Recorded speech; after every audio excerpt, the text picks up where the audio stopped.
আপনাদের দেখানোর জন্য ভিডিওটি করা। আপনারা কি রাগ করলেন? আসসালামু আলাইকুম, ওয়েলকাম ব্যাক টু মি। প্রতিদিনকার মতো আজ আমি চলে এসেছি নতুন একটি ওয়াইফাই ভিডিও নিয়ে।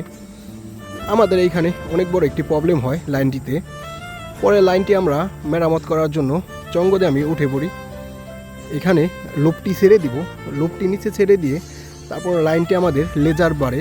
এটা রোদে আপনার যখন রোদ থাকে তখন আপনার গ্রাহক আমাদের কমপ্লেন দেয় লাইন নাকি তার স্লো থাকে। তাই আমরা মেরামত করছি, আরেকটি নতুন সংযোগ দিব। তাই কিছু লেজার ওইখানে সরিয়ে নিব। তাই মেশিনপত্র বের করে ফেললাম। আর মেশিনপত্র বের করেই কিন্তু আমি টিচে খোলান শুরু করে দিলাম। আর মাহিমকে বললাম তুমি ভিডিওটি করতে থাকো। আপনাদের দেখানোর জন্য ভিডিওটি করা। আপনারা কি রাগ করলেন? রাগ করবেন না, কারণ আপনাদের দেখানোর জন্য ভিডিও করা। আর ভিডিওটি করার মূল উদ্দেশ্যই হচ্ছে যে নিজেকে আনন্দ দেওয়ার জন্য, আর নিজেরা কতটা কষ্ট করে পরিশ্রম করে আপনাদেরকে খুশি করি। আপনাদেরকে খুশি করার জন্যই দেখেন এই ভিডিওগুলি করা। ভিডিওতেই দেখতে পাবেন আপনারা আপনাদের কারণে আমরা কতটা কষ্ট করি। একজনের সাথে আরেকজনের কানেক্টিভ তৈরি করি, সংযোগ স্থাপন করি আপনাদের কথা বলার জন্য।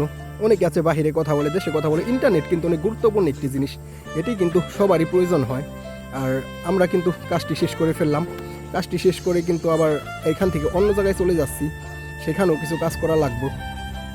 তারপর আবার সেখানে আবার নতুন করে কাজ করা শুরু করে দিলাম। এইখানেও সেম প্রবলেম, এখানেও স্পিড আপনার রোদ উঠলে কমে যায়। তাই এখানেও আমরা মেরামত করছি। এখানে কিন্তু গাইস একদমই ভিন্নভাবে মেরামত করলাম, কারণ এখানে আমরা আবার একটি লাইন দিব। ওই লাইনের কারণে কিছু লেজার এখানে সরিয়ে নিয়ে আসলাম।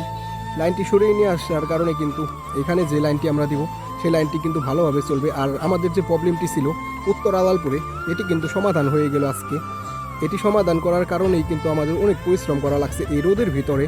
যেমন রোদ ছিল তেমন ছিল গরম।